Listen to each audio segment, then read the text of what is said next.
Sir, ভদ্রমহিলা আবারও এসেছেন, ভেতরে আসতে বলবো?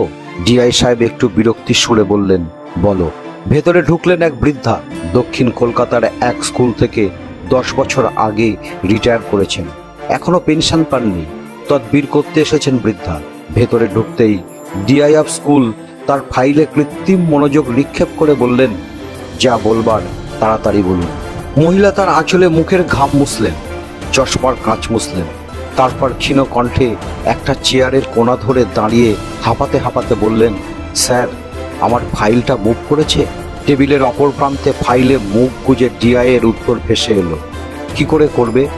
এজি বেশ কিছু প্রশ্ন তুলেছে, যথাযথ রিপ্লাই না পেলে আপনার ফাইল পাঠিয়ে কোনো লাভ হবে না।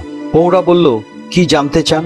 ডিআই বিরক্তির সুরে বললেন, আপনার সার্ভিস বুক চেক করে আপনাকে আমি আগেও যে প্রশ্ন করেছিলাম, এজি ঠিক সেই প্রশ্নই করেছে।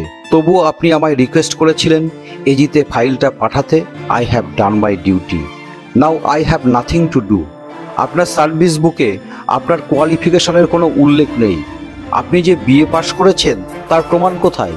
আপনাকে স্কুল কমিটি সিলেক্ট করেছিল কম্প্যাশনেট গ্রাউন্ডে। সার্ভিস বুকে শুধু লেখা রয়েছে, she has been selected on the recommendation of a senior cabinet minister and the school committee has been compelled to recruit her on compassionate ground that she was a freedom fighter and had been in jail for several long years. বৃদ্ধার মুখে এবারে ফুটে উঠল অপমানের ছাপ। সত্যিই তো, তিনি যে বিএ পাশ করেছেন কলকাতা বিশ্ববিদ্যালয় থেকে, সে প্রমাণ কোথায়? তিনি বিএ পাশ করার পর একটা চোথা কাগজ পেয়েছিলেন বটে, যেটাকে মার্কশিট বলে, কিন্তু সেটাই বা কোথায়? 1931 সালে বিএ পাশ করলেন ইংরেজিতে অনার্স নিয়ে। পরের বছরে হলো কলকাতা বিশ্ববিদ্যালয়ের সমাবর্তন উৎসব। সেই সমাবর্তনে তার সার্টিফিকেট পাওয়ার কথা ছিল, কিন্তু তার হলো কই? সেই দিনই তো পুলিশ তাকে গ্রেপ্তার করলো। তারপর দীর্ঘ কারাবাস। কারাবাস থেকে বাড়ি ফিরে এসে দেখলেন পুলিশ ঘরে ঢুকে তার বইপত্র সমস্ত কিছু তছনছ করে চলে গেছে। অনেক খুঁজেও পাওয়া গেল না তার সেই মার্কশিট। আর সিনেট হলের সেই ঘটনার পরে তো কলকাতা বিশ্ববিদ্যালয় কর্তৃপক্ষ তার সার্টিফিকেট বাতিল করে দিল। তার তখন মনে হয়নি ওই সার্টিফিকেটের মূল্য কতখানি। জেল থেকে ছাড়া পাওয়ার কিছুদিন পর আবারও জেলে গেলেন ভারত ছাড়ো আন্দোলনে যোগ দিয়ে। দেশ স্বাধীন হলো। তার মনে হলো এই স্বাধীনতাই কি তারা চেয়েছিল? পেটের দায়ে, নেতাদের দয়ায় দক্ষিণ কলকাতার এক স্কুল থেকে অন্য স্কুলে চাকরি করলেন কবছর। তখন কি করে বুঝবেন যে এদেশে কম্প্যাশনেট গ্রাউন্ডে চাকরি পাওয়া যেতে পারে, কিন্তু ইউনিভার্সিটির বাজেয়াপ্ত সার্টিফিকেট পাওয়া যায় না? এই সার্টিফিকেটের জন্য তিনি বহুবার কলকাতা বিশ্ববিদ্যালয়ে গিয়ে রেজাল্ট সেকশনে তদবির করেছেন। অ্যাসিস্ট্যান্ট কন্ট্রোলার অনেক ফাইল ঘেটে ঘুটে তাকে শেষে বলেছিলেন, আপনার সম্পর্কে সে সময় সিনেটে যে সিদ্ধান্ত নেওয়া হয়েছিল তা বর্তমান সিনেট খণ্ডন করে আপনাকে সার্টিফিকেট দেওয়ার সুপারিশ করা না পর্যন্ত আপনাকে কোনো সার্টিফিকেট দেওয়া যাবে না। অনেক চেষ্টা করে বৃদ্ধা একবার ভাইস চ্যান্সেলরের সাথে গিয়েও দেখা করেছিলেন। ভিসি যদিও খুব ভদ্র ব্যবহার করেছিলেন, কিন্তু তিনিও তাকে সেই একই কথা বলেছিলেন। বিশ্ববিদ্যালয়ের রুলস অনুযায়ী সিনেটের পারমিশন ছাড়া কাউকে সার্টিফিকেট দেওয়ার কোনো প্রভিশন নেই। একজন সিনেট সদস্য একবার ব্যক্তিগত উদ্যোগে তাকে ইউনিভার্সিটির তরফে সার্টিফিকেট দেওয়ার ব্যাপারে একটা প্রস্তাব তুলেছিলেন, কিন্তু সিনেট সে তো আসলে দলীয় রাজনীতির আকড়া। যিনি প্রস্তাব তুলেছিলেন তিনি তো দলীয় রাজনীতির বিচারে মাইনরিটি। তার প্রস্তাব বাকিরা মানবে কেন? ফলে প্রস্তাবটা প্রত্যাখ্যান হলো। দৌড়ে দৌড়ে ঘুরেও সমস্যার কোনো সুরাহা হলো না। অপরন্তু যারা তাকে কর্মসূত্রে চেনে বা জানে, তারা আড়ালে আবডালে বলতে লাগলো, মন্ত্রীর সুপারিশে কোনো সার্টিফিকেট ছাড়া এত বছর চাকরি করেও খিদে মেটেনি, এখন আবার পেনশনের জন্য বুড়ি তদবির শুরু করেছেন এখানে ওখানে। একদিন কথাটা কানে গেল বৃদ্ধার। তার স্বামীও ছিলেন একজন প্রাক্তন স্বাধীনতা সংগ্রামী। তিনিও গত হয়েছেন। নিঃসন্তান, সহায় সম্বলহীন বৃদ্ধার দু চোখে শুধু অন্ধকার।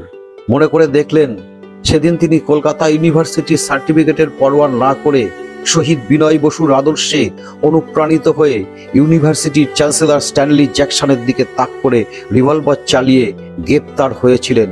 সেদিন শুধু তার দু চোখে একটু অন্ধকার ছিল না, ছিল শুধু স্বপ্ন। সে স্বপ্ন হলো একদিন না একদিন দেশ স্বাধীন হবেই।